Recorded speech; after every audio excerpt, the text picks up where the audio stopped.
Hello dear aspirants, welcome to Winners Online Classes. I am your Srinivas sir. In this video, I am going to talk about how to prepare English for the post of junior assistant cum computer assistant. As you know, the long awaited notification for this examination has been released. మనం ఎంతో కాలంగా ఎదురు చూసినటువంటి ఈ notification ఎట్టకేలకి release అయిపోయింది.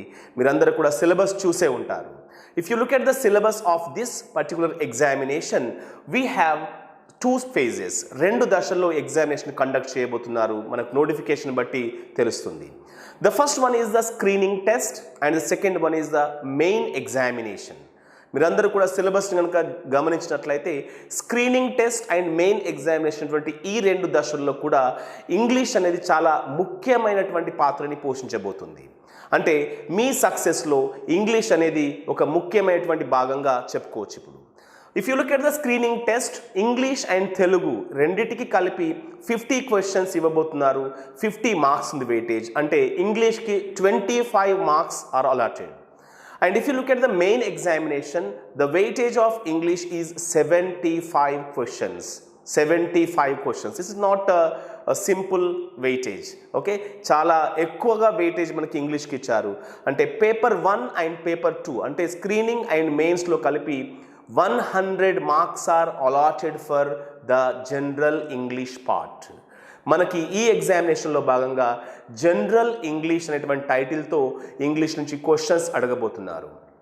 మరి ఈ general ఇంగ్లీష్లో మరి ఈ సక్సెస్ని డిసైడ్ చేసేటువంటి ఈ ఇంగ్లీష్ పార్ట్లో మనం ఏ టాపిక్స్ని చదవాలి, ఎలా ప్రిపేర్ కావాలి, మరియు ఏ స్టడీ మెటీరియల్ని ఫాలో కావాలి అనేటువంటి విషయాల్ని గురించి డీటెయిల్డ్గా తెలుసుకోబోతున్నాము. సో గుర్తుపెట్టుకోండి, స్క్రీనింగ్ టెస్ట్లో మీరు పాస్ అయితేనే మెయిన్ ఎగ్జామినేషన్కి వెళ్తారు.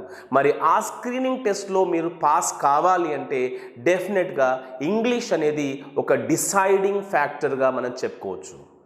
సో మనం సిస్టమేటిక్గా చదువుతూ సిస్టమేటిక్గా క్లాసెస్ విన్నట్లయితే డెఫినెట్గా మనకి ఈ పార్ట్లో స్క్రీనింగ్ టెస్ట్లోని ఇంగ్లీష్ పార్ట్లో మంచి స్కోర్ సాధించడమే కాకుండా ఇదే నాలెడ్జ్తో మనం మెయిన్ ఎగ్జామ్కి వెళ్తే డెఫినెట్గా సక్సెస్ని సాధించవచ్చు.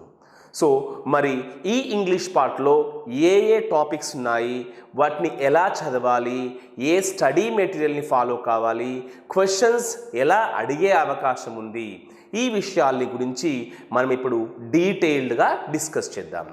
ఫస్ట్ ఆఫ్ ఆల్ సిలబస్ చూడండి. ఇక్కడ if you look at the syllabus of this examination, the syllabus of English is divide into 5.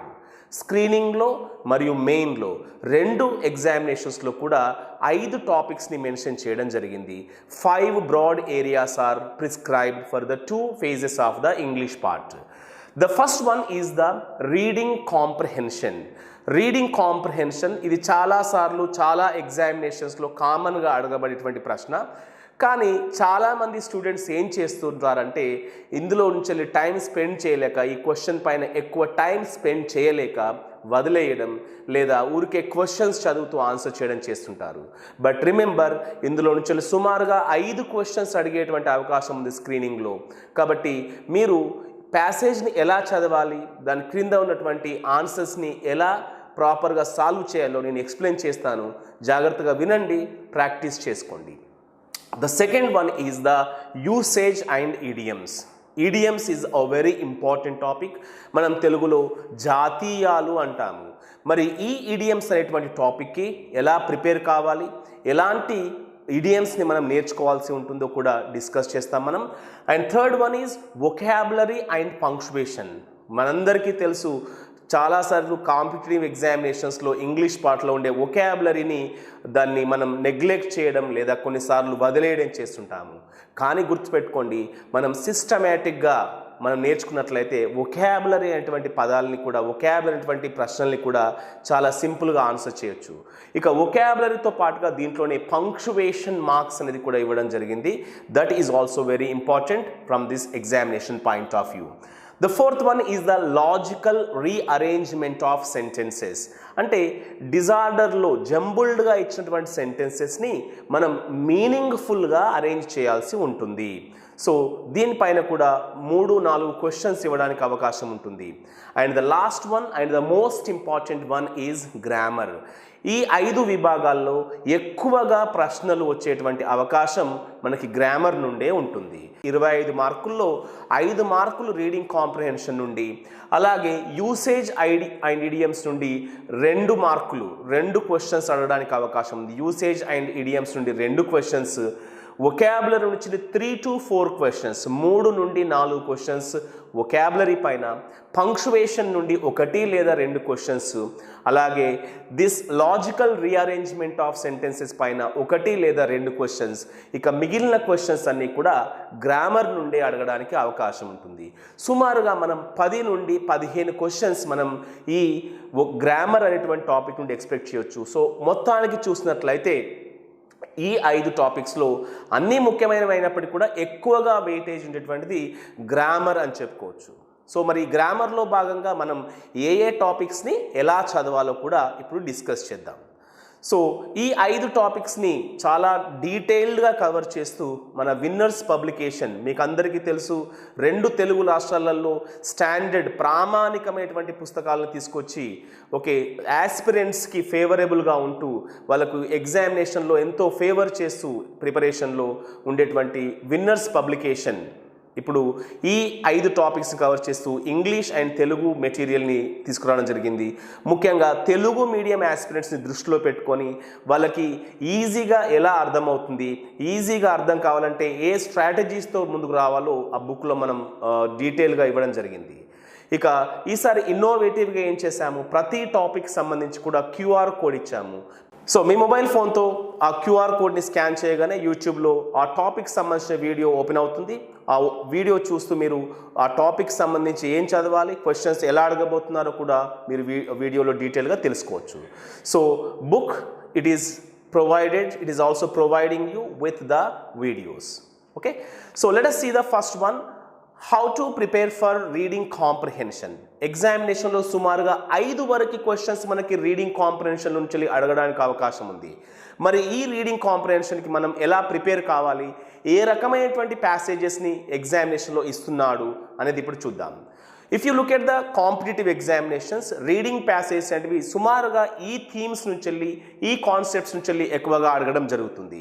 If you look at the first one, the passages related to social సైన్స్కి సంబంధించినటువంటి ప్యాసేజెస్ని ఎగ్జామినేషన్లో ఇవ్వడానికి అవకాశం ఉంటుంది. రెండవ common area business ఎకానమిక్స్కి సంబంధించినటువంటి passages కూడా కొన్ని ఎగ్జామినేషన్లో ఇస్తున్నారు. మూడవది సైన్స్ బేస్డ్ ప్యాసేజెస్, సైన్స్కి సంబంధించినటువంటి ప్యాసేజెస్ లేదా latest political and event based passages. Okay, మనం చూస్తున్నాం కాంటెంపరీ ఇప్పుడున్నటువంటి ప్రస్తుత రాజకీయాల్లో ఎట్లా ఉంది, ఓకే, అండ్ ఈవెంట్స్, ఎలాంటి ఈవెంట్స్ జరుగుతున్నాయి, ప్రస్తుతం జరిగేటువంటి సంఘటనలు, వీటి ఆధారంగా కూడా ప్యాసేజ్ని ఇస్తున్నారు. అండ్ స్టోరీస్ కావచ్చు లేదా ఎగ్జర్బ్స్ ఫ్రమ్ అదర్ బుక్స్, వేరే పుస్తకాల నుంచి తీసుకున్నటువంటి ఎగ్జర్బ్స్ లేదా స్టోరీస్ని కూడా ఈ రీడింగ్ ప్యాసేజెస్లో ఇచ్చేటువంటి అవకాశం ఉంది. సో మనం ప్రాక్టీస్ చేసేటప్పుడు ఈ ఏరియాస్ని కవర్ చేస్తూ ప్రాక్టీస్ చేస్తే డెఫినెట్గా మనకి ఆ రీడింగ్ కాంప్రిహెన్షన్ పైన ఎక్స్పోజర్, అలాగే ఎలా సాల్వ్ చేయాలో కంప్లీట్ కమాండ్ వచ్చేటువంటి అవకాశం ఉంది. సో మన విన్నర్స్ పబ్లికేషన్ బుక్లో రీడింగ్ ప్యాసేజెస్ సుమారుగా 25 వరకు ఇచ్చాము. ఆ ప్యాసేజెస్ అన్నీ కూడా ఇక్కడ ఇవ్వబడినటువంటి థీమ్స్ని కవర్ చేస్తూ అందులో మనం ప్యాసేజెస్ని సాల్వ్ చేయబోతున్నాము. Then how to solve the questions in reading comprehension. మరి ఈ రీడింగ్ కాంప్రిహెన్షన్లో ఎలాంటి క్వశ్చన్స్ అడుగుతారు, వాటిని మనం ఎలా సాల్వ్ చేయాలి అంటే, usually these 5 kinds of questions are asked in the reading passages. Reading comprehension passages లో 5 రకాలైనటువంటి క్వశ్చన్స్ ని అడుగుతుంటారు. The first one is the factual questions. Factual questions are the questions for which you can directly find answers in the passages. డైరెక్ట్గా ప్యాసేజెస్లోనే answers ఉంటాయి. So మీరు ఈజీగా ఈ factual క్వశ్చన్స్కి ఆన్సర్ చేయొచ్చు. సుమారుగా ప్రతి రీడింగ్ ప్యాసేజ్ కింద 2 క్వశ్చన్స్, అట్లీస్ట్ 2 క్వశ్చన్స్ మనకి ఫ్యాక్చువల్ క్వశ్చన్స్ అయి ఉంటాయి. Okay, and the second type of questions are the inferential questions. So ఈ క్వశ్చన్స్కి మీరు డైరెక్ట్గా ఆన్సర్ని ఫైండ్ అవుట్ చేయలేరు. You have to infer the information from the passage. ఆ ప్యాసేజ్లో ఉన్నటువంటి ఇన్ఫర్మేషన్ని మీరు అందులో క్లియర్గా ఇవ్వలేనటువంటి దాన్ని అండర్స్టాండ్ చేసుకొని ఆన్సర్ చూస్ చేస్తారు. అది inferential questions. And the third kind of question is the evaluative question, where you have to evaluate certain things about the passage. ప్యాసేజ్కి సంబంధించినటువంటి కొన్ని విషయాల్ని మీరు ఎవాల్యుయేట్ చేయాల్సి ఉంటుంది. And the fourth common question on reading comprehension is the vocabulary based questions.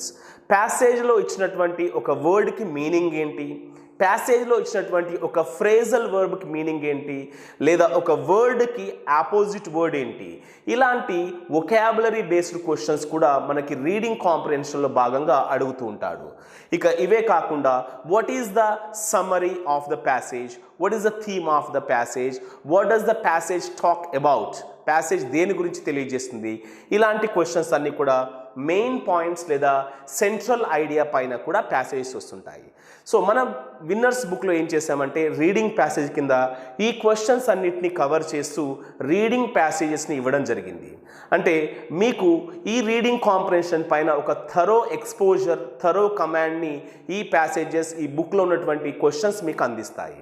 మరి passages solve చేసేటప్పుడు ఒక స్ట్రాటజీ ఫాలో కావాలి మనం. ఏం స్ట్రాటజీ అంటే first of all read the questions quickly. Passage చూసిన వెంటనే మీరు ప్యాసేజ్ చదవడం కాకుండా ముందుగా క్వశ్చన్స్ చదవడం నేర్చుకోండి. So questions, you should read the questions quickly along with the options. క్వశ్చన్స్తో పాటుగా కింద ఉన్నటువంటి ఆప్షన్స్ని కూడా మీరు థరోగా క్విక్గా చదువుకుంటూ వెళ్ళండి. ఉదాహరణకి 5 క్వశ్చన్స్ ఉంటే 5 క్వశ్చన్స్ మరియు వాటి కింద ఉన్నటువంటి 4 ఆప్షన్స్ చదివినప్పుడు సుమారుగా మీకు ప్యాసేజ్ దేని గురించి ఉండబోతుంది, ప్యాసేజ్లో దేని గురించి మాట్లాడుతున్నారు అనేటువంటి విషయం అర్థమవుతుంది. ఇక అప్పుడు మీరు సెకండ్ ఏం చేయాలి, you have to read the passage and understand it. అప్పుడు ప్యాసేజ్ని మీరు జాగ్రత్తగా చదువుతూ ఉండాలి. ఆల్రెడీ క్వశ్చన్స్ చదివారు కాబట్టి ప్యాసేజ్ చదువుతూ ఉన్నప్పుడే మీకు ఆన్సర్స్ ఏంటో తెలిసిపోతాయి. సో దాదాపుగా 3 నుండి 4 క్వశ్చన్స్ మీరు ప్యాసేజ్ చదువుతూ ఉంటేనే ఆన్సర్స్ని ఐడెంటిఫై చేస్తారు. దీనివల్ల టైం సేవ్ అవుతుంది. ఆల్రెడీ క్వశ్చన్స్లో ప్యాసేజ్ గురించి తెలుసుకున్నారు కాబట్టి ప్యాసేజ్ కూడా ఈజీగా అర్థమైపోతుంది. So follow this strategy. First read the questions quickly, then read the passage and understand it. అప్పుడు ప్యాసేజ్ చదివి అర్థం చేసుకోవాలి. And then you have to observe the first line of the paragraph and the last line of the paragraph. పారాగ్రాఫ్లో యూజువల్గా ఏ paragraph తీసుకున్నప్పటికీ కూడా అందులో ఉన్నటువంటి first line మరియు last line ప్యాసేజ్కి సంబంధించినటువంటి ముఖ్యమైనటువంటి సమాచారాన్ని ఇస్తాయి మనకి. ఆ ప్యాసేజ్ దేని గురించి మాట్లాడుతుందనే విషయాలు తెలుస్తాయి. కాబట్టి మీరు రీడింగ్ కాంప్రిహెన్షన్లోని ప్యాసేజ్ చదివేటప్పుడు ఫస్ట్ సెంటెన్స్ని, లాస్ట్ సెంటెన్స్ని చాలా కేర్ఫుల్గా చదివి అర్థం చేసుకోవాలి. That will help you a lot in the examination in understanding the passages. Passages అర్థం చేసుకోవడంలో అవి చాలా వరకు మీకు యూజ్ అవుతుంటాయి. సో గుర్తుపెట్టుకోండి, క్వశ్చన్స్ చదవండి, నెక్స్ట్ ప్యాసేజ్ చదవండి. ప్యాసేజ్ చదివేటప్పుడు పారాగ్రాఫ్లోని ఫస్ట్ సెంటెన్స్, లాస్ట్ సెంటెన్స్ పైన స్పెషల్ అటెన్షన్ పే చేయండి. And after that you have to, in order to get the central idea, you have to read the first and last paragraphs. అసలు ఆ reading passage అంతా కూడా దేని గురించి, అందులో ఉండే సెంట్రల్ ఐడియా ఏంటో తెలుసుకోవాలనుకుంటే మీరు చేయాల్సింది ఏంటంటే ఫస్ట్ పారాగ్రాఫ్ని, లాస్ట్ పారాగ్రాఫ్ని ఒకసారి చదవండి. యూజువల్గా ప్యాసేజెస్లోని first paragraph, last paragraph central idea లేదా మెయిన్ థీమ్ గురించి తెలియజేస్తాయి. కాబట్టి that should be read by you. And there will be some unfamiliar words. మనకి ప్యాసేజ్ చదివేటప్పుడు అందులో చాలా వరకు మనకు తెలియనటువంటి పదాలు, తెలియనటువంటి ఎక్స్ప్రెషన్స్ ఉంటాయి. సో ఆ పదాల పైన ఎక్కువ సమయాన్ని కేటాయించి ఎక్కువ టైంని మనం వృధా చేయొద్దు. సో అలాంటప్పుడు 2 విషయాలు చేసుకోవచ్చు. ఒకటి, ఆ చుట్టుపక్కల ఉన్న పదాల సహాయంతో ఒక పదం యొక్క అర్థాన్ని గ్రహించాలి, గెస్ చేయాలి. అలా వర్కౌట్ కానప్పుడు you can skip that particular word. ఆ వర్డ్ని స్కిప్ చేసేయచ్చు మీరు, ఇబ్బంది ఏమీ లేదు. ఒక వర్డ్ అర్థం కాకపోతే ప్యాసేజ్లో ఇంకా చాలా పదాలు ఉంటాయి కదా, వాటి సహాయంతో అర్థం చేసుకోవచ్చు. So try to guess the meaning of the unfamiliar words in the context. చుట్టూ ఉన్నటువంటి పదాల సహాయంతో, ఆ కాంటెక్స్ట్ సహాయంతో అన్ఫెమిలియర్ వర్డ్స్కి, ఎక్స్ప్రెషన్స్కి అర్థాన్ని తెలుసుకోండి. and this is the way you need to solve the questions under reading comprehension. ఈ రకంగా మీరు ఈ స్ట్రాటజీస్ని ఫాలో అవుతూ మనం బుక్లో ఇచ్చినటువంటి పారాగ్రాఫ్స్ని కనుక ప్రాక్టీస్ చేసినట్లయితే డెఫినెట్గా ఇందులో నుంచి మీరు మంచి స్కోర్ సాధించవచ్చు. రీడింగ్ కాంప్రిహెన్షన్లో ఇచ్చే 5 క్వశ్చన్స్కి 5 క్వశ్చన్స్ని సరిగ్గా ఆన్సర్ చేయొచ్చు. So follow this strategy. మళ్ళీ చెప్తున్నాను, క్వశ్చన్స్ చదవాలి ముందుగా, దాని తర్వాత ప్యాసేజ్ చదవాలి. ఓకే, రీడింగ్ ప్యాసేజ్ చదవాలి. ప్యాసేజ్ చదివేటప్పుడు ఫస్ట్ పారాగ్రాఫ్ లాస్ట్ పారాగ్రాఫ్ని జాగ్రత్తగా చదవండి, అందులో సెంట్రల్ ఐడియా ఉంటుంది. అలాగే ప్రతి పారాగ్రాఫ్లోని ఫస్ట్ లైన్ని లాస్ట్ లైన్ని కూడా కేర్ఫుల్గా చదవండి. They give you the main idea of the passage. Okay, ఎక్కువ పదాలు వొకాబులరీ బేస్డ్ పైన కూడా కొన్ని వర్డ్స్ ఉంటాయి. ఓకే, వాటి కోసం వొకాబులరీ డెవలప్ చేసుకోండి. అండ్ ఏదైనా తెలియని పదం తెలియని ఎక్స్ప్రెషన్ ఉంటే ఎక్కువగా టైం అక్కడే కేటాయించకుండా ఆ కాంటెక్స్ట్ సహాయంతో ఆ పదాన్ని అర్థం చేసుకోవడం, లేదు అంటే దాన్ని స్కిప్ చేయడం చేయాలి తప్పితే దానిపైనే నిమిషాల తరబడి కేటాయిస్తే మీ టైం వృధా అవుతుంది, నెక్స్ట్ పార్ట్ని సరిగా చేయలేకపోతారు. ఓకే, సో ఇంకా దీనికి సంబంధించిన మాకు ఇన్ఫర్మేషన్ కావాలి అంటే బుక్లో ఇచ్చినటువంటి ప్యాసేజెస్ని practice చేస్తుండండి. And let us go to the second one, that is what is asked under the usage and idioms. Usage and idioms లో భాగంగా మనం ఏం చదవాలి, ఎలాంటి క్వశ్చన్స్ అడగబోతున్నారు అనేది తెలుసుకుందాం ఇప్పుడు. So usage is nothing but what kind of functions, language functions are there, how to use a particular structure in a language. Language లో ఒక పర్టికులర్ స్ట్రక్చర్ని ఏ సందర్భంలో ఉపయోగించాలి అనేది యూసేజ్ పైన అడుగుతారు. దీనికి సంబంధించి మోడల్ వర్బ్స్ మరియు వాటి యొక్క ఉపయోగాలను గురించి డీటెయిల్డ్గా తెలుసుకోవాలి. ఇక ఇందులో ఉన్నటువంటి రెండవ అంశం ఏంటంటే ఈడియమ్స్ అంటే తెలుగులో జాతీయాలు అంటాము. So idioms are also very important, and idioms should be understood with the help of the context, and idioms do not have the meaning of individual words. Idiom లో ఉండేటువంటి అసలు ఇడియం అంటేనే గ్రూప్ ఆఫ్ వర్డ్స్ కదా, ఆ group of words యొక్క meaning మొత్తాన్ని కూడా మనం అర్థం చేసుకోవాలి తప్పితే ఆ గ్రూప్ ఆఫ్ వర్డ్స్లో ఉన్నటువంటి విడివిడిగా ఉండే పదాలని మనం అర్థం చేసుకోకూడదు. ఉదాహరణకు చూడండి ఒకటి, to smell a rat is an idiom. ఇందులో ఒక్కొక్క పదాన్ని టు స్మెల్ అ ర్యాట్ అంటే విడివిడిగా అర్థం చేసుకుంటే మీకు ఆ ఇడియం అర్థం కాదు. మరి ఏం చేయాలి, it should be understood as a whole, మొత్తంగా అర్థం చేసుకోవాలి. ఏంటి, to smell a rat means to sense that something is wrong. ఏదైనా రాంగ్ ఉందని చెప్పి మీరు సెన్స్ చేస్తే, అబ్జర్వ్ చేసినట్లయితే మనం దాన్ని ఏమంటాము, స్మెల్ అ ర్యాట్ అంటాము. To smell a rat, that is an idiom. So ఎగ్జామినేషన్లో ఏం చేస్తాడు, ఒక ఈడియం ఇచ్చి what is the meaning of that idiom, ఆ ఈడియం యొక్క అర్థం ఏంటో చెప్పండి అంటాడు. సో సెకండ్ వన్ చూడండి, break a leg. What you mean by break a leg? Break a leg అంటే మనకు లిటరల్గా ఒక్కొక్క పదం అర్థం చేసుకున్నట్లయితే బ్రేక్ అంటే విరి చేయడం, లెగ్ అంటే కాలు, అంటే ఎవరి కాళ్ళైనా విరి చేస్తే అంటామా? No, break a leg means to wish someone good luck. My friend is going to the USA, so I broke him a leg means I wished him good luck. అతనికి నేను good luck చెప్పాను అని అర్థం ఉంది అక్కడ. So that is the idiom break a leg. And look at the third one, burn the midnight oil is an idiom. ఈ ఇడియంకి ఏం అర్థం ఉంది, టు వర్క్ లేట్ నైట్. మనం రాత్రి ఆలస్యం అయ్యే వరకు చదువుకుంటూ ఉన్నట్లయితే దాన్ని బర్న్ ద మిడ్నైట్ ఆయిల్ అంటాము. During the examination, most of the students burn the midnight oil. పరీక్షల సమయాల్లో చాలామంది స్టూడెంట్స్ ఏం చేస్తుంటారు, they woke up till night and they read. రాత్రంతా మేల్కొని చదువుతూ ఉంటారు లేట్ నైట్ వరకు. సో దాన్ని ఏమని చెప్పుకుంటున్నాము, బర్న్ ద మిడ్నైట్ ఆయిల్ అంటాము. ఇక నెక్స్ట్ చూడండి, to chicken out. What is the meaning of the ఈడియం to chicken out? దీని అర్థం ఏంటి అంటే to back out because of fear. Okay, మనం ఏదైనా పనిని మొదలు పెట్టాము కానీ మనకి భయం వేసింది అది చేస్తుంటే, so we back out from that. దాని నుండి తిరిగి మనం దాన్ని ఆపేయడం, వెనుదిరగడం జరుగుతుంది. That is called to chicken out. దాన్నే చికెన్ అవుట్ అని చెప్పుకుంటాము. And last one is to spill the beans means to tell a secret. మనం ఎవరికైనా రహస్యాన్ని చెప్పడాన్ని to to spill the beans అని చెప్పుకుంటాము.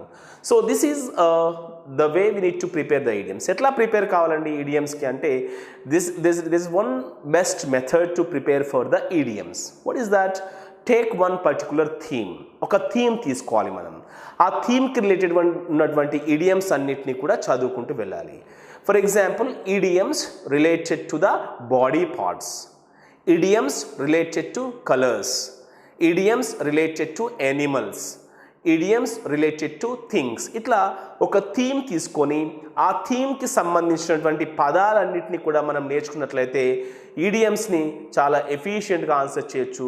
మనకి ఈ విన్నర్స్ బుక్లో ఏం చేసామంటే ఈడియమ్స్, ముఖ్యమైనటువంటి ఈడియమ్స్, కాంపిటేటివ్ ఎగ్జామినేషన్స్లో ఏవైతే ఈడియమ్స్ అడుగుతున్నారో అలాంటి ఫ్రీక్వెంట్లీ ఆస్క్డ్ ఈడియమ్స్ తీసుకొని వాటికి తెలుగు మీనింగ్ కూడా ఇవ్వడం జరిగింది. ఒక ఈడియం తీసుకొని దానికి ఇంగ్లీష్లో మీనింగ్, తెలుగులో మీనింగ్ ఇస్తూ ఒక ఎగ్జాంపుల్ కూడా ప్రొవైడ్ చేయడం జరిగింది. మీరు ఈ బుక్లో ఇచ్చినటువంటి ఈడియమ్స్ని పర్ఫెక్ట్గా చదివి దాని క్రింద ఉన్నటువంటి క్వశ్చన్స్ని ప్రాక్టీస్ చేస్తే తప్పకుండా ఈడియమ్స్ అనేటువంటి కష్టమైన టాపిక్లో మీరు చాలా ఈజీగా క్వశ్చన్స్కి ఆన్సర్ చేయొచ్చు. Okay, this is the second area in our general English. Okay, that is usage and idioms. Now let us see one question related to idioms. Idioms సంబంధించి ఒక క్వశ్చన్ చూడండి. Identify the meaning of the underlined idiom. What is that idiom? Driving is a piece of cake for her. Okay, driving is a piece of cake for her. What is the meaning of piece of cake? Piece of cake అంటే ఏంటి ఇక్కడ? Very easy and simple, pleasure, very important, only activity. So driving is a piece of cake for her. The meaning of the idiom piece of cake is very easy and simple. So ఆమెకు driving చేయడం అంటే చాలా easy మరియు చాలా simple అనేటువంటి అర్థం ఉంది. So that is the answer. First option is the answer. ఇలాంటి క్వశ్చన్స్ మనకి ఎగ్జామినేషన్లో అడుగుతుంటాడు. సో దీనికి యొక్క విడివిడి అర్థం చూడకండి, చూసారంటే ఆన్సర్ రాంగ్ అయిపోతుంది. We should learn the idioms with the total meaning. ఆ ఇడియంలో ఉన్నటువంటి పదాల మొత్తం అర్థాన్ని కనుక తీసుకొని చదివితేనే ఎగ్జామినేషన్లో ఎఫెక్టివ్గా ఉంటుంది. Look at one more question. Identify the meaning of the idiom burn the midnight oil. Burn the midnight oil అనే ఇడియం యొక్క అర్థం ఏంటి అని అడిగాడు క్వశ్చన్ ఇక్కడ. ఫస్ట్ వన్ చూడండి, counting your days earnings in the night. Okay, so day అంతా సంపాదించుకొని రాత్రి కూర్చొని డబ్బులు లెక్కెట్టుకోవడం. Heat up a place to make it comfortable. Okay, చాలా చల్లగా ఉన్న ప్రదేశాన్ని వేడి చేస్తూ కంఫర్టబుల్గా చేసుకోవడం అవుతుందా?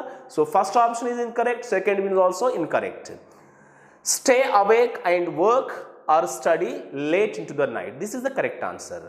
If you stay awake and if you work or if you study late into the night, that is called the burn the midnight oil. And the last option is also incorrect. Third one is the correct answer for this question. మనకి ఎగ్జామినేషన్లో ఇలాంటి questions idiom పైన 2 వరకు expect చేయడానికి అవకాశం ఉంది. So అందులో బుక్లో ఇచ్చినటువంటి ఈడియమ్స్ని డీటెయిల్గా చదవండి, దాని క్రింద ఇచ్చినటువంటి క్వశ్చన్స్కి ఆన్సర్ చేయండి. Then it will be very easy for you. So ఇప్పటి వరకు 2 ఏరియాస్ గురించి చెప్పుకున్నాము. ఫస్ట్ వన్ ఏంటి? The first topic in this is the how to prepare for reading comprehension. Second one is usage and idioms. ఇవి 2 ఎలా చదవాలి, ఏం చదవాలో చెప్పుకున్నాం. Let us go to the third one, that is vocabulary and punctuation. మరి వొకాబులరీలో భాగంగా వేటిని చదవాలి అండ్ పంక్చువేషన్లో భాగంగా వేటిని చదవాలి చూద్దాం. So what to study under vocabulary?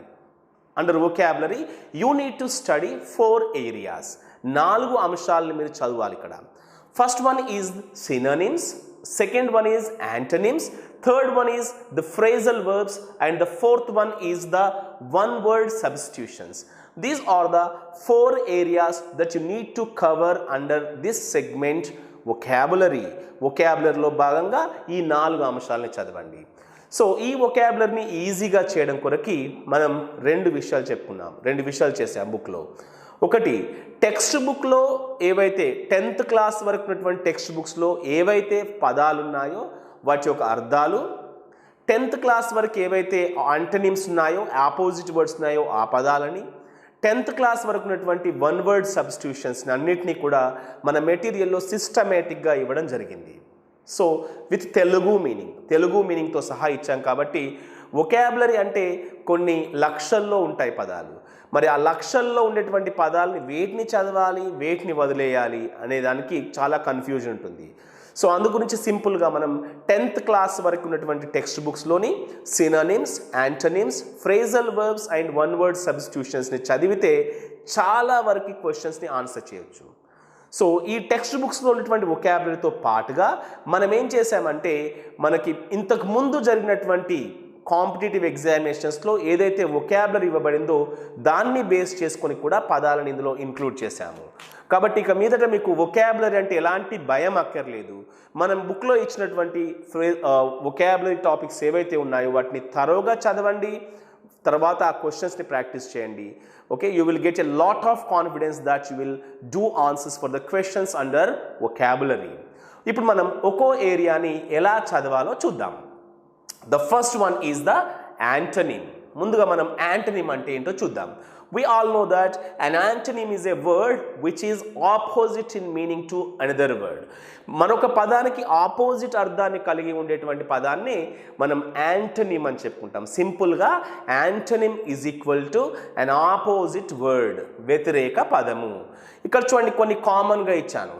Old, young, big, small, tall, short, left, right, dirty, clean, hot, cold, full, empty, heavy, light. These are all taken from the textbooks. ఇవన్నీ కూడా మన 10th క్లాస్ లోపు ఉన్నటువంటి text books తీసుకున్నటువంటి పదాలు. వీటితో పాటుగా మన మెటీరియల్లో ఇంకా చాలా వరకు ఆపోజిట్ వర్డ్స్ని ఇవ్వడం జరిగింది. Okay, so usually opposite words are formed using 2 methods. 2 మార్గాల ద్వారా మనం ఆపోజిట్ వర్డ్స్ని తయారు చేస్తాము. One is by adding a prefix or suffix. ఒక ప్రిఫిక్స్ని లేదా సఫిక్స్ని యాడ్ చేయడం ద్వారా. ఓకే, ఉదాహరణకి చూడండి, ఇక్కడ regular is one particular word. Regular, దీన్ని మనం ఆపోజిట్ చేయాలి అంటే దీనికి ముందు ఒక ప్రిఫిక్స్ ఐఆర్ యాడ్ చేస్తే సరిపోతుంది. ఉదాహరణకి ఆనెస్ట్ అనేటువంటి పదం తీసుకోండి. దీనికి ఆపోజిట్ అంటే దీనికి ముందు మనం ఒక ప్రిఫిక్స్ డిస్ అనేది యాడ్ చేస్తే ఆపోజిట్ వర్డ్ అవుతుంది. సో ఆపోజిట్ వర్డ్స్ 2 రకాలుగా రాయొచ్చు. ఒకటి ప్రిఫిక్స్ లేదా సఫిక్స్ యాడ్ చేయడం ద్వారా, అంటే ఆ పదానికి ముందు కానీ ఆ పదం తర్వాత కానీ యాడ్ చేయడం. ఉదాహరణకి యూజ్ అనేటువంటిది ఉంది, లేదా యూజ్ఫుల్ అనేది ఉంది. దీనికి ఆపోజిట్ తయారు చేయాలంటే ఏం చేస్తాము, ఇక్కడ ఫుల్ ప్లేస్లో లెస్ రాస్తాము, యూజ్ఫుల్, యూజ్లెస్. ఓకే, సో ఈ రకంగా ప్రిఫిక్స్, ఆ పదానికి ముందు ప్రిఫిక్స్ చేర్చడం ద్వారా ఆపోజిట్ ఫామ్ చేయొచ్చు, లేదా సఫిక్స్ చేర్చడం ద్వారా. ఇక ఆపోజిట్ వర్డ్స్ రాయడానికి రెండవ టెక్నిక్ ఏంటంటే by replacing A complete word. ఉదాహరణకి బ్యూటిఫుల్ అనేటువంటి వర్డ్ తీసుకోండి. బ్యూటిఫుల్ అనేటువంటి వర్డ్కి ఆపోజిట్ అంటే ప్రిఫిక్స్ సఫిక్స్ కాకుండా we supply entirely new word, that is ugly. For example modern అనేటువంటి పదానికి ఆపోజిట్ ఏంటి, ఏన్షెంట్. అండ్ హ్యూజ్ అనేటువంటి పదానికి ఏంటి, tiny. So in this manner by supplying or by giving a completely new word, కంప్లీట్గా కొత్త word ఇవ్వడం ద్వారా కూడా ఆపోజిట్ వర్డ్స్ని మనం తయారు చేయొచ్చు. సో ఈ 2 విషయాల గురించి కూడా, ఈ 2 రకాలుగా ఆపోజిట్స్ ఎలా ఉంటాయో మనం స్టడీ మెటీరియల్లో డీటెయిల్డ్గా ఇచ్చాము. ఈ 2 పద్ధతుల ద్వారా 10th క్లాస్ వరకు ఉన్నటువంటి ఆపోజిట్ వర్డ్స్ని జాగ్రత్తగా నేర్చుకోండి. మన స్టడీ మెటీరియల్లో ఉన్నటువంటి ఆ టాపిక్స్ని డీటెయిల్గా చదవండి. And the second one is a synonym. వొకాబులరీలో ఉన్నటువంటి మరొక ముఖ్యమైన భాగం ఏంటి, synonyms. What is the synonym? Synonym అంటే ఏంటి? A synonym is a word that has the same or similar meaning to another word. మరొక పదం లాగానే సేమ్ మీనింగ్ లేదా సిమిలర్ మీనింగ్ ఉండేటువంటి ఒక పదాన్ని సిననిమ్ అని చెప్పుకుంటాము. ఉదాహరణకి బిగిన్ అనే వర్డ్ తీసుకోండి. బిగిన్ అనే వర్డ్కి సిమిలర్ మీనింగ్ ఉన్నది ఏంటి, స్టార్ట్. బిగిన్ అంటే ప్రారంభించడం, స్టార్ట్ అంటే కూడా ప్రారంభించడమే. సో 2 కూడా ఒకే అర్థాన్ని కలిగి ఉన్నాయి. సో వాటి రెండింటిని ఏమంటాము మనం, సినానిమ్స్ అని చెప్పుకుంటాము. అలాగే big, large, centre, middle, choose, select, mistake, error, neat, tidy, old, ancient and page, sheet. ఇక్కడ చూసినటువంటి పదాలకి ఒకే రకమైనటువంటి అర్థం ఉంది కాబట్టి మనం ఈ పదాలని సినోనిమ్స్ అని చెప్పుకుంటాము. ఈ సినోనిమ్స్కి సంబంధించి కూడా 10th క్లాస్ వరకు ఉన్నటువంటి టెక్స్ట్ బుక్స్లోని సినోనిమ్స్ని మనం చదవాలి. అవి చదివితే చాలా వరకు ఎగ్జామినేషన్లో మనకి హెల్ప్ఫుల్గా ఉంటుంది. And the third one is the phrasal verbs. Phrasal verbs is another important area in vocabulary. ముందుగా మనం phrasal verb అంటే ఏంటో చూద్దాం. A phrasal verb is a combination of verb plus particle. Verb plus particle. A phrasal verb is a combination of verb plus particle. Verb మరియు particle యొక్క combination ని మనం phrasal verb అంటాము. Particle అంటే it may be a preposition, it may be an adverb or it may be both of them. Preposition మరియు adverb కూడా కావచ్చు. So ఒక వర్బ్తో పాటుగా ఒక పార్టికల్ కూడా ఉంది అంటే ఆ రెండింటి కాంబినేషన్ని మనం ఫ్రేజల్ వర్బ్ అని చెప్పుకుంటాము. A phrasal verb is a combination of a preposition and a particle. Particle అంటే ఏంటి? It may be a preposition, it may be an adverb or it may be both of them. Preposition adverb రెండూ కావచ్చు. ఉదాహరణకు చూడండి, verb plus preposition combination put off. Put అనేటువంటిది verb, off అనేది preposition. ఈ రెండింటి కాంబినేషన్ని మనం ఏమని చెప్పుకుంటాము? ఫ్రేజల్ వర్బ్ అని చెప్పుకుంటాము. ఫ్రేజల్ వర్బ్ అంటాము. Second one verb plus adverb. Verb plus adverb. Example give away. Give is a verb, away is the adverb. ఈ గివ్ అవే అనేటువంటి వర్బ్ ప్లస్ అడ్వర్బ్ కాంబినేషన్ని ఫ్రేజల్ వర్బ్ అంటాము. And third one is the combination of verb plus adverb plus preposition. For example look down on. Look down on. Okay, అంటే చిన్న చూపు చూడడం ఎవరినైనా, okay, హేళన చేయడం లాంటి దానికి లుక్ డౌన్ ఆన్ అని చెప్పుకుంటాము. సో ఇందులో లుక్ అనే వర్బ్, డౌన్ అనేటువంటి అడ్వర్బ్ మరియు ఆన్ అనేటువంటి ప్రిపోజిషన్ ఉంది. కాబట్టి ఈ కాంబినేషన్ని మనం ఫ్రేజల్ వర్బ్స్ అని చెప్పుకుంటాము. మరి ఈ ఫ్రేజల్ వర్బ్స్ పైన ఎగ్జామినేషన్లో 1 లేదా 2 క్వశ్చన్స్ అడగడానికి అవకాశం ఉంటుంది. మరి వీటికి ఎలా చదవాలి అంటే మనం ఒక వర్బ్ తీసుకొని ఆ వర్బ్కి సంబంధించినటువంటి ఫ్రేజల్ వర్బ్స్ అన్నిటినీ కూడా నేర్చుకోవాలి. ఉదాహరణకి టేక్ అనేటువంటి ఫ్రేజల్ వర్బ్ తీసుకోండి. టేక్ అనే వర్బ్ తీసుకొని ఈ టేక్ అనే వర్బ్కి ఏ ఏ ఫ్రేజల్ వర్బ్స్ పాసిబిలిటీ ఉంటే చదువుకోవాలి. ఓకే, లుక్ తీసుకోండి. లుక్ అనే వర్బ్ తీసుకొని లుక్కి సంబంధించి ఫ్రేజల్ వర్బ్స్ ఏముంటాయి? Like look out, look at, look in to, look after, look down on. ఇట్లా ఒక వర్బ్ తీసుకొని ఆ వర్బ్స్కి సంబంధించినటువంటి ఫ్రేజల్ వర్బ్స్ స్టడీ చేయడం. లేదా రెండవది పార్టికల్ తీసుకొని పార్టికల్కి సంబంధించి స్టడీ చేయడం. Okay, for example away. Away అనే పార్టికల్ తీసుకొని go away, put away, give away ఇలాంటివి నేర్చుకోవాలి. So these are the 2 methods of preparing for the phrasal verbs. Okay, so వీటికి సంబంధించి మనం ఫస్ట్ క్లాస్ నుండి 10th క్లాస్ వరకు ఉన్నటువంటి ఫ్రేజల్ వర్బ్స్ నేర్చుకున్నట్లయితే ఈజీగా మనం ఈ టాపిక్ నుంచి వెళ్ళి మార్క్స్ని స్కోర్ చేయొచ్చు. Let us look at one model question. My friends promised to look after my sister when I went to London. Okay, so in this sentence what is the meaning of the phrasal verb look after? Look after అనేటువంటి phrasal verb కి meaning ఏంటి అని అడిగాడు. First option is survey, second option is to take care of, third one is brief visit, fourth one is greet. The meaning of the phrasal verb look after is to take care of. అంటే సంరక్షించడం అనేటువంటి అర్థాన్ని కలిగి ఉంది ఈ పదం. Okay, so ఈ రకంగా మనకి ఫ్రేజల్ వర్బ్ ఒక కాంటెక్స్లో ఇచ్చి దాని యొక్క అర్థం ఏంటో గుర్తించండి అంటాడు. దీనికోసం మీరు ఏమీ కష్టపడకుండా సింపుల్గా మన బుక్లో ఇచ్చినటువంటి ఫ్రేజల్ వర్బ్స్ని తరోగా చదివేయండి. తెలుగు మీనింగ్ కూడా ఉంది వాటికి. సో ఒక ఫ్రేజల్ వర్బ్ తీసుకొని దానికి తెలుగు మీనింగ్ ఏంటి, ఇంగ్లీష్ మీనింగ్ ఏంటి, ఒక 100 నుండి 150 వరకు కామన్గా అడిగేటువంటి ఫ్రేజల్ వర్బ్స్ని చదివితే మనం తప్పకుండా ఇందులో మంచి స్కోర్ని సాధించవచ్చు.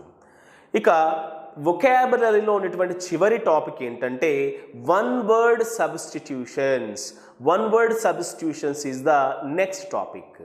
మరి వన్ వర్డ్ సబ్స్టిట్యూషన్ ఏంటి, దీన్ని ఎలా చదవాలి ఇప్పుడు చూద్దాం మనం. One word substitution is a single word which replaces a sentence or a phrase. ఒక ఫ్రేజ్ని లేదా ఒక సెంటెన్సెస్ని రీప్లేస్ చేసేటువంటి ఒక సింగిల్ వర్డ్నే వన్ వర్డ్ సబ్స్టిట్యూషన్ అని చెప్పుకుంటాము. ఓకే, ఉదాహరణకు చూడండి, Saritha often talks of her achievements. Saritha ఎప్పుడు కూడా తన అచీవ్మెంట్స్ని, తను సాధించిన విజయాల గురించి గొప్పలు చెప్పుకుంటూ ఉంటుంది. సో ఎవరు? సరిత. ఇక్కడ చూడండి, often talks of her achievements అనేటువంటి ఈ కంప్లీట్ ఫ్రేజ్ని మనం ఒకే ఒక వర్డ్తో రీప్లేస్ చేయొచ్చు. What is that word? Egotist. Egotist అనేటువంటి ఒకే వర్డ్ ద్వారా సబ్స్టిట్యూట్ చేయొచ్చు. So Saritha often talks about her achievements అనే ఈ సెంటెన్స్ని మొత్తాన్ని సింపుల్గా సరిత ఈజ్ అన్ ఈగోటిస్ట్ అని చెప్పాం మనం. సో ఈ ఫ్రేజ్ మొత్తాన్ని ఈగోటిస్ట్ అనే వర్డ్ ఒకటి మాత్రమే రీప్లేస్ చేసింది కాబట్టి ఇక్కడ ఈగోటిస్ట్ అనేటువంటి పదాన్ని వన్ వర్డ్ సబ్స్టిట్యూషన్ అని చెప్పుకుంటాము. వన్ వర్డ్ సబ్స్టిట్యూషన్ అంటాము. For example, a person who does not believe in the existence of God. Okay, ఎవరైతే దేవుడిని నమ్మరో వాడిని a person who does not believe in the existence of God. ఈ మొత్తం సెంటెన్స్ని simply we can replace using one word, that is atheist. Atheist అనేటువంటి ఒక పదం ద్వారా రీప్లేస్ చేయొచ్చు. దాన్ని మనం ఎథీస్ట్ అనే పదాన్ని ఏమంటాము? One word substitution. ఇంకోటి చూడండి, a place where books are kept for reading. A place where books are kept for reading. ఈ సెంటెన్స్ మొత్తాన్ని మనం లైబ్రరీ అనేటువంటి ఒక చిన్న వర్డ్తో రీప్లేస్ చేస్తున్నాము కాబట్టి లైబ్రరీ అనేటువంటి పదాన్ని మనం వన్ వర్డ్ సబ్స్టిట్యూషన్ అని చెప్పుకుంటాము. సో గుర్తుపెట్టుకోండి, ఒక లెందీ సెంటెన్స్ని లేదా ఫ్రేజ్ని సింగిల్ వర్డ్ రీప్లేస్ చేయగలిగితే దాన్ని వన్ వర్డ్ సబ్స్టిట్యూషన్ అని చెప్పుకుంటాము. ఈ వన్ వర్డ్ సబ్స్టిట్యూషన్ చదవడానికి మనకు రెండు మార్గాలు ఉంటాయి. ఒకటి, అందులో ఉండేటువంటి ప్రిఫిక్సెస్ని ఉపయోగిస్తూ నేర్చుకోవడం. ఓకే, ఉదాహరణకి మీకు క్రసి అనేటువంటి ఒక సఫిక్స్ తీసుకోండి. క్రసి, CRACY, క్రసి అనేటువంటి తీసుకోండి. ఈ సఫిక్స్ ఉపయోగించుకుంటూ మీరు చాలా పదాలు నేర్చుకోవచ్చు. ఇక్కడ క్రసి అనేటువంటి ఈ సఫిక్స్ ఉన్నటువంటి మీనింగ్ ఏంటంటే government.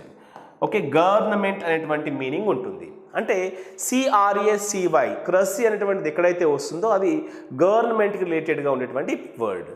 Democracy, theocracy, autocracy, plutocracy ఇవన్నీ కూడా గవర్నమెంట్కి సంబంధించినటువంటి వన్ వర్డ్ సబ్స్టిట్యూషన్స్. ఇట్లా ఒక థీమ్ తీసుకొని ఆ థీమ్కి రిలేటెడ్గా ఉండేటువంటి వన్ వర్డ్ సబ్స్టిట్యూషన్స్ని నేర్చుకోవడం. ఓకే, సో అంటే theme means in the sense ఒక సఫిక్స్ తీసుకొని ఆ సఫిక్స్కి రిలేటెడ్గా ఉండే వన్ వర్డ్ సబ్స్టిట్యూషన్స్ తీసుకోవడం. రెండవది, ఒక బ్రాడ్ ఏరియా తీసుకొని ఆ ఏరియాకి సంబంధించినటువంటి వన్ వర్డ్ సబ్స్టిట్యూషన్ నేర్చుకోవడం. ఉదాహరణకి ప్రొఫెషన్స్కి సంబంధించిన వన్ వర్డ్ సబ్స్టిట్యూషన్, ప్లేసెస్కి సంబంధించిన వన్ వర్డ్ సబ్స్టిట్యూషన్, కలెక్షన్కి సంబంధించిన వన్ వర్డ్ సబ్స్టిట్యూషన్. ఇట్లా ఒక ఏరియా తీసుకొని ఆ ఏరియాలో ఉండేటువంటి వన్ వర్డ్ సబ్స్టిట్యూషన్స్ని నేర్చుకోవడం అనేది రెండవ strategy. So these are the two methods of learning one word substitution. ఒకటి ప్రిఫిక్సెస్ సఫిక్సెస్ ఆధారంగా, రెండవది వచ్చేసి ఒక ఏరియా తీసుకొని ఆ ఏరియాకి సంబంధించినటువంటి వన్ వర్డ్ సబ్స్టిట్యూషన్.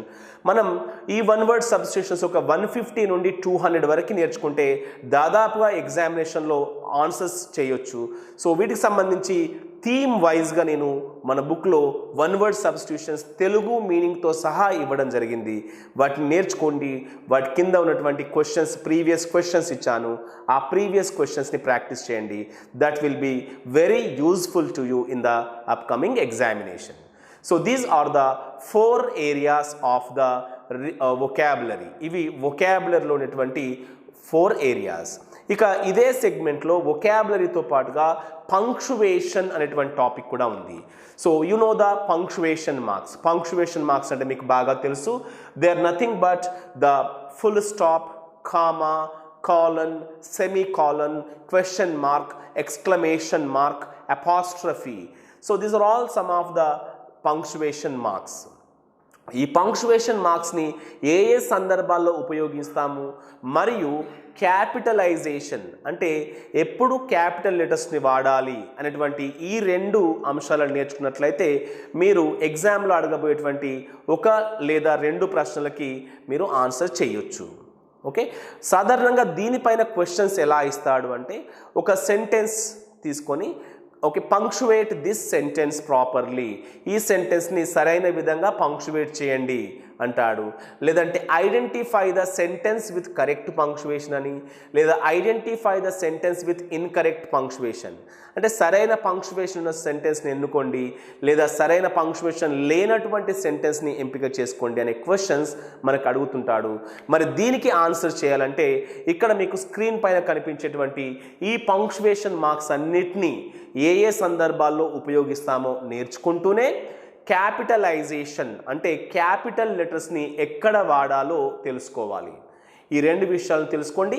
డెఫినెట్గా ఎగ్జామినేషన్లో పంక్చువేషన్ అనేటువంటి టాపిక్ నుండి వచ్చే ఒకటి లేదా రెండు ప్రశ్నలకి మీరు సరైనటువంటి సమాధానాన్ని గుర్తించవచ్చు. Okay, so this is the third topic. ఇప్పటివరకు మనం 3 టాపిక్స్ చెప్పుకున్నాము ఎలా ప్రిపేర్ కావాలనేది. First one is reading comprehension, second one is usage and idioms, and the third one is the vocabulary and punctuation. And the fourth area is the logical rearrangement of sentences. Logical rearrangement of sentences. This is also one of the important areas in our examination. Mari, there is no shortcut to learn this topic. Ee topic నేర్చుకోవడానికి ఎలాంటి shortcut ఉండదు. You can learn it, you can solve it by practicing many number of questions. వీలైనన్ని ఎక్కువ క్వశ్చన్స్ని practice చేయడం ద్వారా మాత్రమే మనం ఈ లాజికల్ రీఅరేంజ్మెంట్ ఆఫ్ సెంటెన్సెస్కి సరైనటువంటి ఆన్సర్స్ని సెలెక్ట్ చేసుకోవచ్చు. బట్ ఇప్పుడు నేను మీకు కొన్ని సజెషన్స్ ఇవ్వబోతున్నాను, కొన్ని స్ట్రాటజీస్ చెప్పబోతున్నాను. వాటిని ఫాలో అయితే ఎగ్జామినేషన్లో మీరు క్వశ్చన్స్కి ఆన్సర్ చేయొచ్చు. So what are those strategies how to solve questions in this area? First one, read the jumbled sentences with proper focus at least twice. దాంట్లో మనకి 4 లేదా 5 జంబుల్డ్ సెంటెన్సెస్ ఇస్తాడు. వాటిని ప్రాపర్ అటెన్షన్ తోటి 1 లేదా 2 సార్లు, అవసరమైతే 3 సార్లు అయినా జాగ్రత్తగా చదవండి. ఓకే, మీకు అర్థమయ్యే వరకు 2 లేదా 3 సార్లు చదవండి. And then identify the first sentence. మనం ఏం చేయాలి అప్పుడు? ఒక ఫస్ట్ సెంటెన్స్ సాధారణంగా సబ్జెక్ట్తోనో నౌన్ తోటో మొదలవుతుంది. సో మీరు ఫస్ట్ సెంటెన్స్ ఐడెంటిఫై చేయండి. దాదాపుగా 50% వర్క్ ఫినిష్ అయినట్టే మీరు కనుక ఫస్ట్ సెంటెన్స్ని ఐడెంటిఫై చేస్తే. అది నౌన్తో కానీ లేదా ఏదైనా సబ్జెక్ట్తో కానీ మొదలవుతుంది. After that, most of the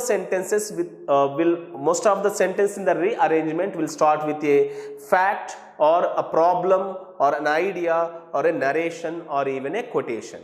So subject లేదా నౌన్స్ ఉంటాయి, లేదంటే ఏదైనా ఫ్యాక్ట్ కానీ లేదైనా ఇష్యూ కానీ ఏదైనా కొటేషన్తో కానీ ప్యాసేజెస్ మొదలవుతుంటాయి. సో దాన్ని బట్టి ఫస్ట్ సెంటెన్స్ని ఐడెంటిఫై చేయాలి. ద నెక్స్ట్ సెంటెన్సెస్ ఓకే, మనకి ఫస్ట్ సెంటెన్స్కి సంబంధించినటువంటి వాటి గురించి ఎక్కువ ఇన్ఫర్మేషన్, డీటెయిల్స్, ఎగ్జాంపుల్స్ ఇచ్చేటువంటిది సెకండ్ సెంటెన్స్. ఆ రకంగా మనం గుర్తిస్తూ వెళ్ళిపోవాలి. And take the help of the sequence markers లేదా ప్రొనౌన్స్. అందులో first, next, now, then, later లాంటి సీక్వెన్స్ మార్కర్స్ ఉంటాయి. ఓకే, హీ, షీ ఇట్లాంటి ప్రొనౌన్స్ ఉంటాయి. వీటి యొక్క హెల్ప్ తీసుకుంటూ మనం ఎలిమినేట్ చేయాలి. ఏది సెకండ్ వస్తుంది, ఏది థర్డ్ వస్తుందో ఎలిమినేట్ చేస్తూ మనం ప్రాక్టీస్ చేయాలి. And the last sentence will be mostly of giving feedback ఇచ్చేది, లేదా ఒక కామెంట్ ఇచ్చేటువంటిది, లేదా ఒక సజెషన్ చేసేటువంటిది లాస్ట్ సెంటెన్స్ అయి ఉంటుంది. ఓకే, సో ఈ స్ట్రాటజీస్ని ఇప్పుడు నేను చెప్పినటువంటి పాయింట్స్ని మైండ్లో పెట్టుకొని వీలైనన్ని ఎక్కువ క్వశ్చన్స్ని ప్రాక్టీస్ చేయండి. అప్పుడు మనం దీనిపైన తప్పకుండా మంచి స్కోర్ని సాధించవచ్చు. Okay, this is the fourth area, that is the logical rearrangement of sentences. Okay, so ఈ టాపిక్ సంబంధించి కూడా మీకు మన విన్నర్స్ పబ్లికేషన్ స్టడీ మెటీరియల్లో ఎలా ప్రిపేర్ కావాలి అనేది ఇంకా డీటెయిల్డ్గా ఎగ్జాంపుల్స్తో సహా ఇవ్వడం జరిగింది. మీరు ఈ టాపిక్ ఓపెన్ చేసి, బుక్లో ఉన్నటువంటి ఈ టాపిక్ ఓపెన్ చేసి QR కోడ్ స్కాన్ చేయగానే రీఅరేంజ్మెంట్ ఆఫ్ సెంటెన్సెస్ ఎలా సాల్వ్ చేయాలో ఎగ్జాంపుల్స్తో సహా నేను అందులో ఇచ్చాను. మళ్ళీ వీడియో చూడండి ఒకసారి, ఆ బుక్లో ఇచ్చిన క్వశ్చన్స్ అన్నిటినీ కూడా సాల్వ్ చేసుకుంటూ వెళ్ళండి. This is the fourth area in our examination.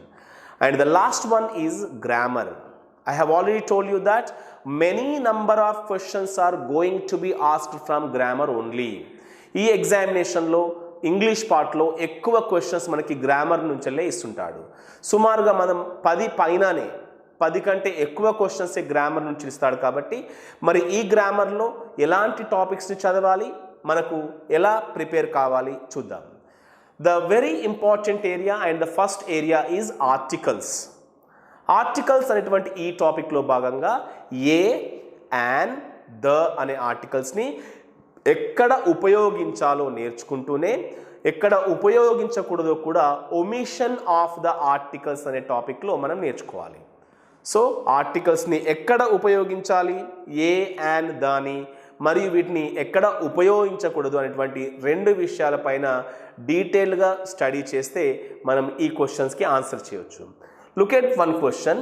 Dash Ganga is a holy river. Fill in the blank with a suitable article. A, and, the, no article. So ఏంటి ఇక్కడ, Ganga is the name of a river.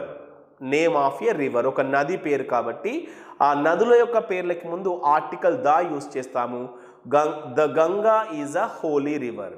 So before the names of certain geographical places like the reverse, canals, seas, oceans, mountain ranges, group of islands, countries with plural names, ఇలాంటి geographical places యొక్క పేర్లకి ముందు మనం article దాని use చేస్తాము.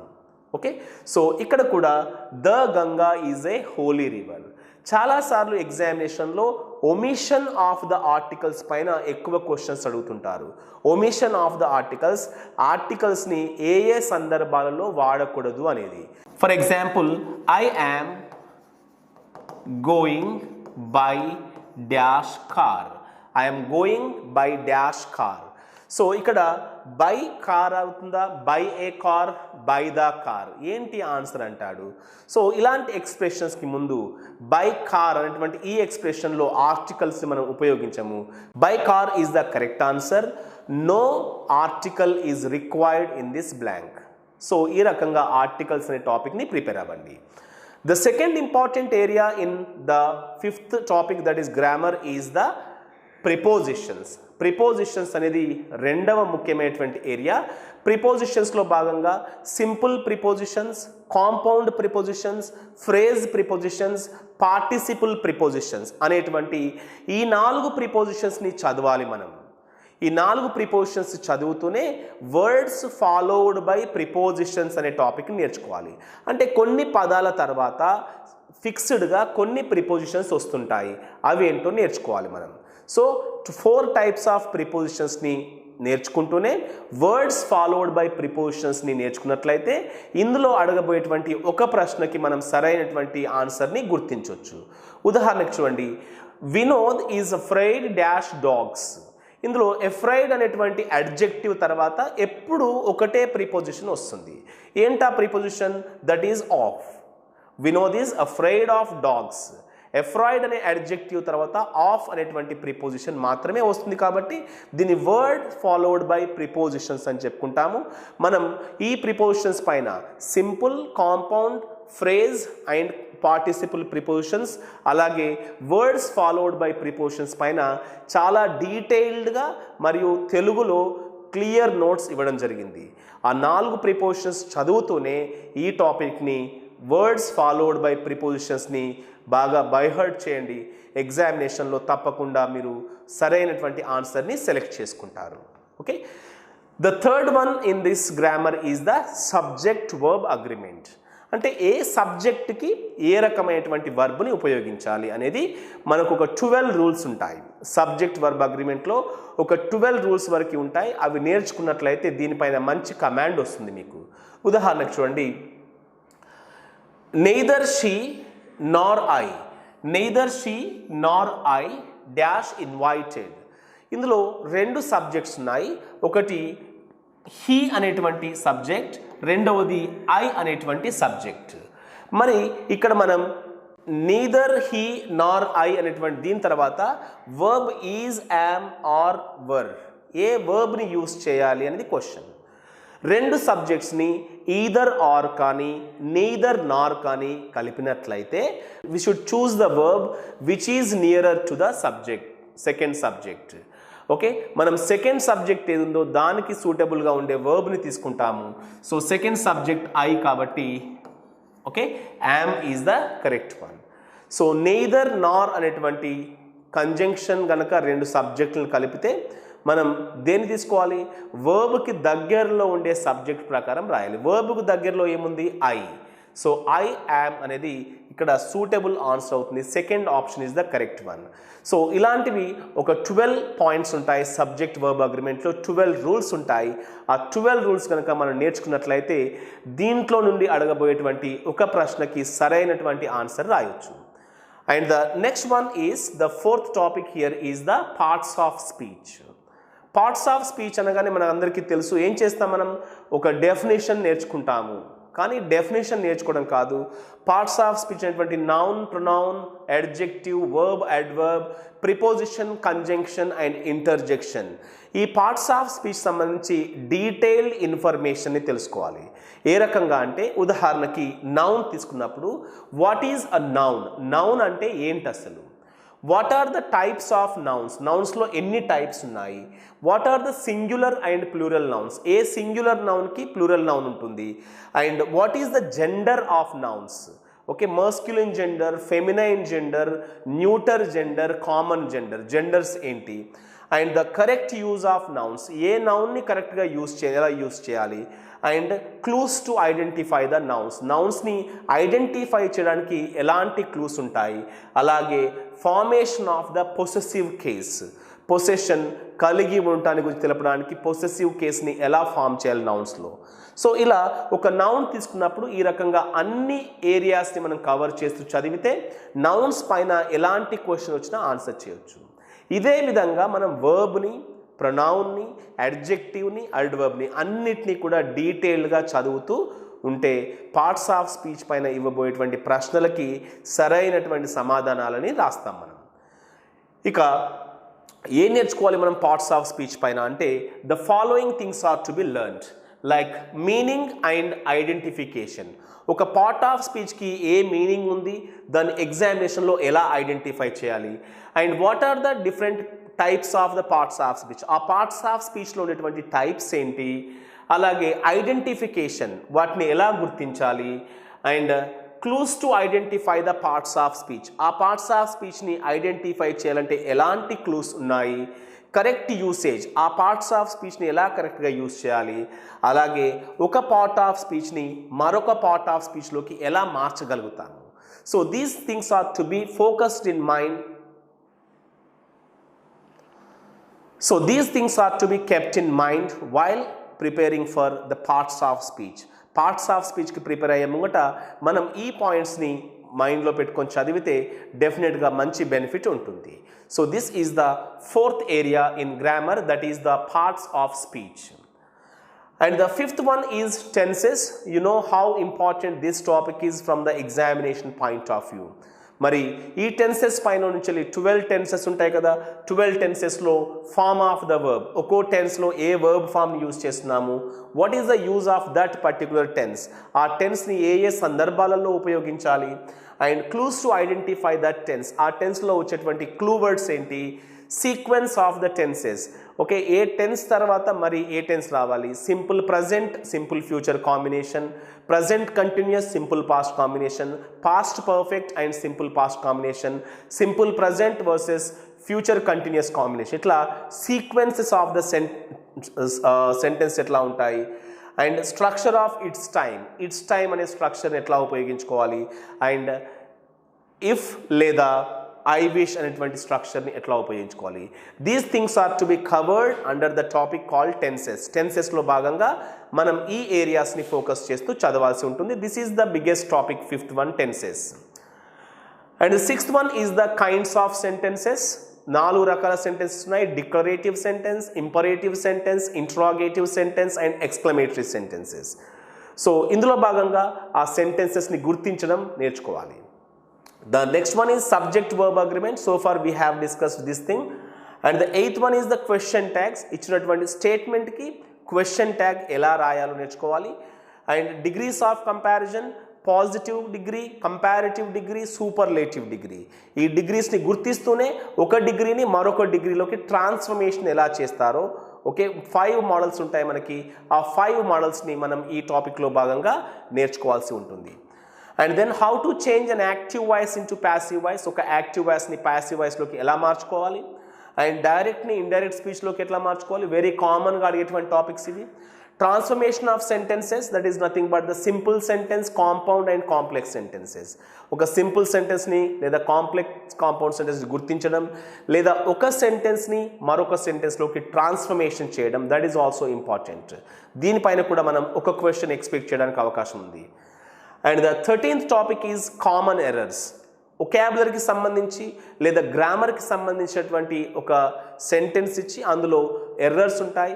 ఎర్రర్స్ని మనం identify చేయాలి. That is the common errors or spotting of errors అంటాం దాన్ని. And the 14th one is the conditional sentences. Okay, if clauses అంటాము, కండిషనల్స్ అంటాము. మరి ఈ కండిషనల్స్ పైన క్వశ్చన్స్ ఇస్తూ ఉంటాడు. And the last one is the modal verbs.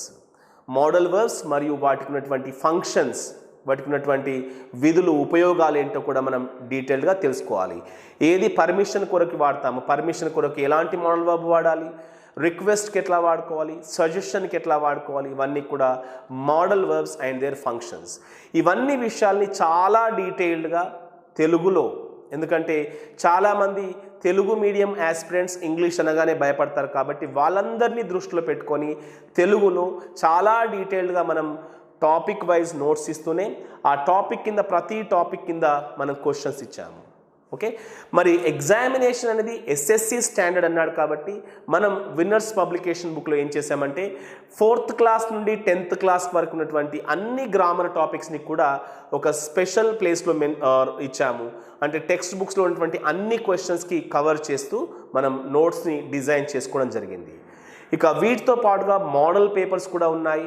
ప్రతి టాపిక్కి చివర్లో క్వశ్చన్స్ ఇస్తూనే, టెక్స్ట్ బుక్లో ఉండేటువంటి క్వశ్చన్స్ ఇస్తూనే, అలాగే టాపిక్ వైజ్గా మోడల్ పేపర్స్ని మనం డిజైన్ చేయడం జరిగింది. ఎందుకంటే ఇంగ్లీష్ అనగానే 50% ఆఫ్ ద టైం ప్రిపరేషన్కి కేటాయిస్తూ 50% ఆఫ్ ద టైం ప్రాక్టీస్కి కేటాయించాలి. Practice is very important when it comes to English part. మీరు ఇప్పటికీ నేను చెప్తున్నాను, మీకు మంచి స్కోర్ కావాలి అంటే తప్పకుండా మీరు ఈ బుక్ని పర్చేస్ చేయండి. ఏది మన విన్నర్స్ పబ్లికేషన్, ఈ ఎగ్జామ్ తీసుకొచ్చినటువంటి ఇంగ్లీష్ బుక్ని. ఇది ఈ ఒక ఎగ్జామ్కే కాదు, మీరు ఏ ఎగ్జామ్కి ప్రిపేర్ అయినప్పుడు it will be very helpful to you. చాలా సింపుల్గా మీకు చూస్తేనే అర్థమవుతుంది ఎంత ఈజీగా ఉంది, ఎన్ని ఇంపార్టెంట్ పాయింట్స్ ఉన్నాయి అండ్ ఎన్ని క్వశ్చన్స్ ఉన్నాయి ఇందులో అని చెప్పి. Okay, so definitely it is going to play a vital role in your success. Okay, so this is the explanation. And దీనికి సంబంధించినటువంటి వీడియోస్ కూడా, ఆన్లైన్ క్లాసెస్ కూడా, మనకి ఈ కోర్స్కి సంబంధించినటువంటి ఆన్లైన్ క్లాసెస్ని కూడా మన విన్నర్స్ పబ్లికేషన్ అందించబోతుంది. దానికి సంబంధించినటువంటి డీటెయిల్స్ కింద ఇచ్చినటువంటి డిస్క్రిప్షన్ బాక్స్లో ఉన్నాయి. ఆ డీటెయిల్స్ చూడండి. మీరు ఈ ఆన్లైన్ క్లాసెస్లో కనుక జాయిన్ అయినట్లయితే మీకు చదువుకోవడానికి బుక్ ఉంది, అట్లాగే ప్రతి టాపిక్ పైన చూడడానికి వీడియో లెసన్స్ కూడా అందుబాటులో ఉంటాయి. So this is the end of today's session. Thank you so much and I wish you all the best.